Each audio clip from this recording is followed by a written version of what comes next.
Seja muito bem-vindo a mais uma aula. Nesta aula aqui, você vai ver como funciona a prova do Speaking do IELTS na prática. Nós vamos ver como que o teste do Speaking do IELTS se desenrola.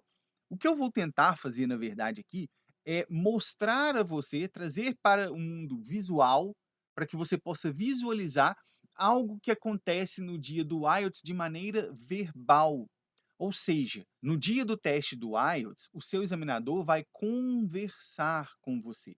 Mas eu quero mostrar para você aqui hoje, utilizando um dos simulados que eu utilizo com os alunos, o teste do speaking, mas de uma maneira visual, para você conseguir enxergar a estrutura do speaking. E isso é muito relevante. Apesar de eu não sentar aqui agora e fazer um teste do speaking com você, como se eu fosse o seu examinador, você vai conseguir ter uma noção bem precisa e fiel do que acontecerá no dia do seu exame, tá? Um ponto que você precisa saber, eu já falei disso em outras aulas, é que durante o teste do IELTS, as habilidades são trabalhadas, são analisadas e investigadas pelo examinador de maneira isolada.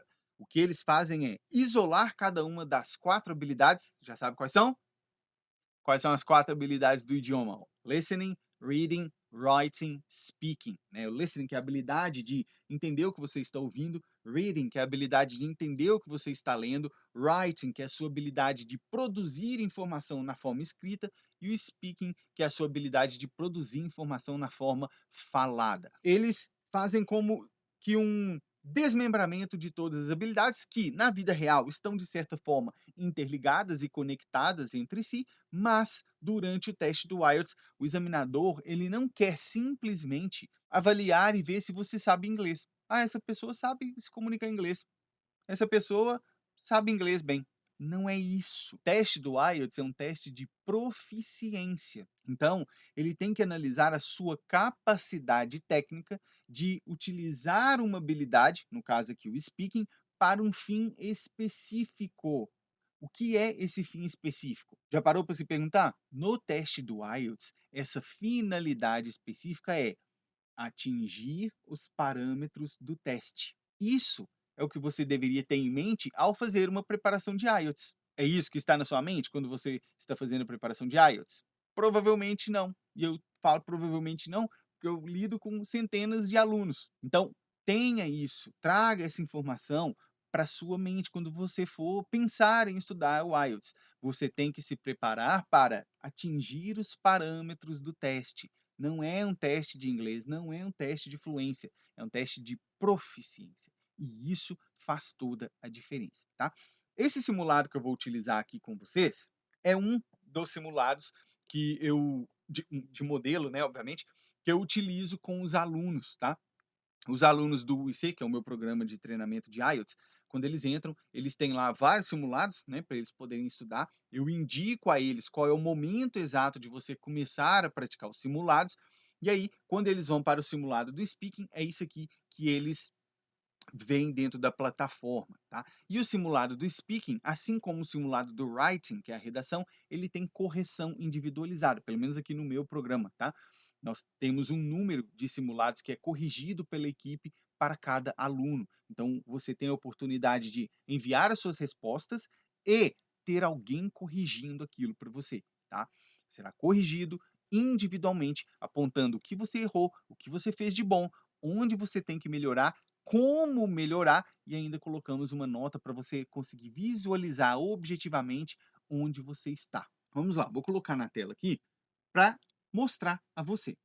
Isso aqui que você está enxergando, né, se você já assistiu a aula sobre como funciona o writing do IELTS na prática, você já está mais ou menos acostumado e familiarizado com isso aqui, porque são as informações que nós aqui da equipe necessitamos para identificar o aluno, tá? Porque a gente precisa saber quem é o aluno que está mandando aquele áudio ali para poder ser analisado e corrigido, tá? No dia do seu teste, essa parte inicial aqui não existirá, porque você já terá passado por aquela parte administrativa de colheita de dados. Então eles já saberão quem é você, qual é o seu e-mail, o seu passaporte ou o documento que você tiver utilizado para poder se inscrever para o teste do IELTS, tá? Isso aqui é uma parte administrativa nossa, e eu estou apenas mostrando para você entender o que está acontecendo aqui na tela, tá? Detalhe é que aqui tem uma coisa diferente, né, que não tinha no teste do writing, obviamente, porque o teste do writing é para você escrever. Aqui é um teste de speaking, então você tem que falar, tá? Você vê que tem aqui esse gravador de áudio, né? Dentro da nossa plataforma, eu criei esse sistema aqui em que você, né, você vai receber as instruções do teste aqui, mas você aperta aqui e o áudio que você está falando, ele é gravado. Depois você vem para o áudio, se você quiser não, você vai precisar, né, fazer o download dele para enviar para a gente, e aqui você pode conferir o que você falou. Então, dentro mesmo da plataforma aqui, você já grava o áudio e já manda para a gente, tá? Vamos lá, quando o aluno aperta aqui, ó, Start Test, e aí vem aqui, ó, Say a full name and then start reading and answering each question. Obviamente que eu estou explicando aqui para você, mas antes do aluno iniciar isso, a gente tem uma aula só de explicação de como usar o teste. Então, o áudio já está lá rodando e aí o aluno vem. Eu vou dar uma passada nas questões para você, com você, para que você entenda os tipos de questão que caem no speaking do IELTS. Obviamente, esse é um tópico aleatório aqui, eu tenho que ver qual é o tópico que a gente vai utilizar ali, mas para você enxergar os tipos de questão que acontecem no IELTS. Por quê? Durante a prova do speaking, no dia do seu teste, o examinador vai passar com você por 3 etapas. O teste do speaking dura, né, entre 11 a 14 minutos, não vai passar disso, mas durante esse tempo, o seu examinador vai progredir com você em 3 etapas. Obviamente, a primeira etapa é a inicial, é a mais simples, e as outras vão aumentando o nível de dificuldade das questões. Isso é o que vai acontecer com você. Você mesmo não tem o controle do tempo. É o examinador que tem ali para ele o cronômetro e ele vai te instruindo, ele vai te direcionando. Pode ficar tranquilo, você não tem que ficar preocupado. Ai meu Deus, quanto tempo tem? Quanto tempo tem? Não. O examinador vai te instruindo e te conduzindo durante o teste, ao ponto de ele te pedir para parar ou te pedir para falar. Não se assuste se isso acontecer. É muito comum que você esteja lá falando, o examinador te interrompa, faça uma outra pergunta. Tá tudo bem. Ele tem que conduzir o teste dentro do prazo que ele tem, tá? O que eu vou fazer aqui para você, visualmente, é te mostrar isso que acontece, tá? Então, quando o aluno vai mandar para a gente, ele já apertou aqui o gravador, e aí o que ele vai fazer? Ele mesmo vai fazer a leitura da pergunta e responder, porque já está sendo gravado. É como se o examinador estivesse perguntando e aí o aluno responde. E depois, no final, ele submete, envia isso para a gente, para que nós possamos corrigir. Vamos dar uma olhada nas perguntas. Vamos começar aqui ó, com a parte um, né, do teste do IELTS. Deixa eu colocar aqui assim, ó. Isso. Veja bem, parte um. Do you enjoy reading books in your free time? Então aqui o tópico é livros. Uma pergunta bem comum. Olha lá, você gosta de ler livros no seu tempo livre? Pergunta simples, né? Muita gente sai complicando aqui, já se desespera, mas não há essa necessidade não. Pergunta simples. Na parte um são perguntas sobre a sua vida. Olha lá. What type, what type of books do you usually like to read? Que tipo de livro você gosta de ler? Can you recall a book from your childhood that left a lasting impression on you? Você pode lembrar de um livro que você leu na infância que ficou na sua memória? A 4 lá, ó, How often do you read e-books or digital publications compared to physical books? O que você lê mais? Livros digitais ou livros físicos? 5. Do you have a favorite author or literature figure whose works you admire? E aí, você tem um autor favorito? Ou tem algum personagem literário favorito que você admira? E a sexta ali, How do you think reading books can benefit a person's intellectual development? Como que você acha que a leitura de livros pode ajudar no desenvolvimento intelectual de alguém? Essas são as perguntas da parte um. Tá? Aqui eu coloquei 6, que é geralmente o número que você vai receber de perguntas, tá? Às vezes você pode receber um pouco mais, às vezes um pouco menos, vai depender ali do desenrolar do teste, mas essa é a média. Vamos ver agora uma típica questão da parte 2, né? Veja aqui, ó, aqui na parte 2 o que acontece? Na parte 2 o seu examinar por isso que eu falo, quando você, aluno, vai fazer o simulado, você já sabe como funciona o teste. Então você já tem o conhecimento do que fazer nessa parte, tá? Talvez você que esteja vendo isso aqui pela primeira vez se assuste. Meu Deus, isso é muito. Mas é porque você ainda não conhece a estrutura do teste, tá? Na parte 2 do teste, o que vai acontecer é que o seu examinador ele vai te dar um papel com essa questão, então ele vai entregar para você um papel, no qual estará escrita essa questão, com alguns tópicos para você poder falar. Ele vai te dar 1 minuto para você poder anotar o que você quiser, ele vai te dar um papelzinho com um lápis, você vai poder anotar o que você quiser, e isso você também vai fazer aqui durante o simulado, você pode anotar ali. Quando der 1 minuto, aí sim, ele vai te pedir para começar a falar, e aí você tem que responder em até 2 minutos. Então, na parte 2 do teste do IELTS, você tem até 2 minutos para falar sobre esse assunto. E aqui, já te contando, é importante que você fale por até 2 minutos, para você dar ao examinador o máximo de informações para que ele possa te analisar, tá? Vamos ver aqui a questão da parte 2. Olha lá. Describe a book that has had a significant impact on you. You should say what the book is, when and where you read it, how it influenced your thoughts or perspective, why it remains memorable to you.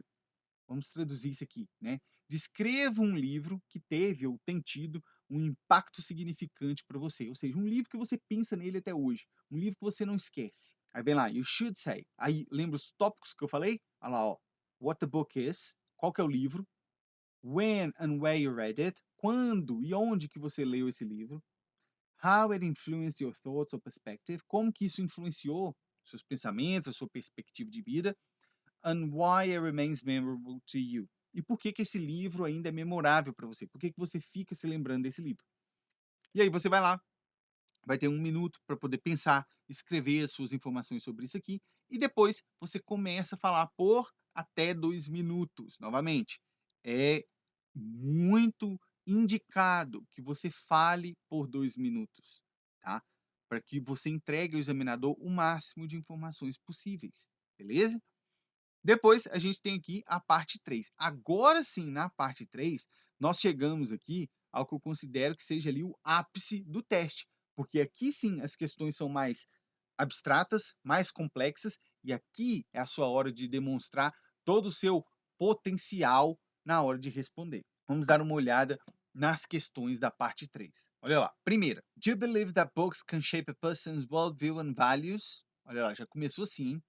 Você acredita que os livros podem formar a visão de mundo de uma pessoa e os valores dessa pessoa? Segunda, how has the accessibility of digital books and e-readers changed the reading habits of people? Como que o acesso, né, aos livros digitais e esses e-readers, que são aqueles dispositivos para você poder ler os livros digitais, tem mudado os hábitos de leitura das pessoas? Basicamente, você vai ter que fazer uma comparação aqui, né? O povo lia mais livro físico, hoje tem esse acesso, como que isso muda os hábitos das pessoas? 3. What role do public libraries play in promoting literacy and access to books? Qual que é o papel das bibliotecas públicas em promover a literatura e o acesso a livros? 4. In your opinion, is it more important for authors to write to entertain or to educate readers? Olha que pergunta fabulosa, né? Na sua opinião, é mais importante que os autores de livros escrevam para entreter ou para educar os leitores? Olha aí, tem uma dicotomia aqui, né? Muito bom. 5. How has the internet and social media affected the publishing industry and book promotion? Boa pergunta também. Como que a internet e as redes sociais afetaram, influenciaram na indústria de publicação de livros e promoção de livros? 6. Do you think there's a difference in the impact of classic literature compared to contemporary literature? Perguntando aí se você acha que tem uma diferença entre literatura clássica e literatura contemporânea. Muito bem. Então veja, durante o teste do speaking, você vai progredir. E quando eu digo progredir, é porque você deve buscar elevar o nível das suas respostas. Para isso, você precisa de técnicas de prova. As técnicas de prova são muito, eu diria quase que quase não, eu diria essenciais para o seu teste. Por exemplo, aqui na parte 2, nós temos uma técnica extremamente importante, que é a Context Technique. Essa técnica você precisa dominá-la para atingir uma boa nota durante o seu teste. Então, o domínio da técnica na hora da prova garante que você faça o quê? Lembra lá do início que eu falei? Qual é a finalidade do teste do IELTS? Atingir parâmetros específicos, a proficiência. A técnica de prova serve para isso, para que você atinja esses parâmetros do teste, entendeu? Só para finalizar, né, para você entender o que que acontece quando você se tornar meu aluno, aí depois que você chegou aqui, a última, respondeu, acabou? Fim do teste, aperte o botão Stop Reading, esse aqui, né, porque o áudio estará gravando, no gravador de áudio siga as instruções abaixo. Aí você vai fazer o download da sua gravação no computador e depois, ao clicar no continuar, que é este aqui, ó, você será enviado para um formulário do Google e aí no último campo você vai lá e anexa o seu arquivo de áudio. E aí você vai e envia para a gente poder fazer a correção do seu speaking. Mas isso, obviamente, é só para quem é aluno, né? Se você gostou dessa aula aqui, me diga aí nos comentários se foi relevante para você, se você já sabia que o teste do speaking era assim, que as questões eram desse nível, me diga aí nos comentários para eu poder saber.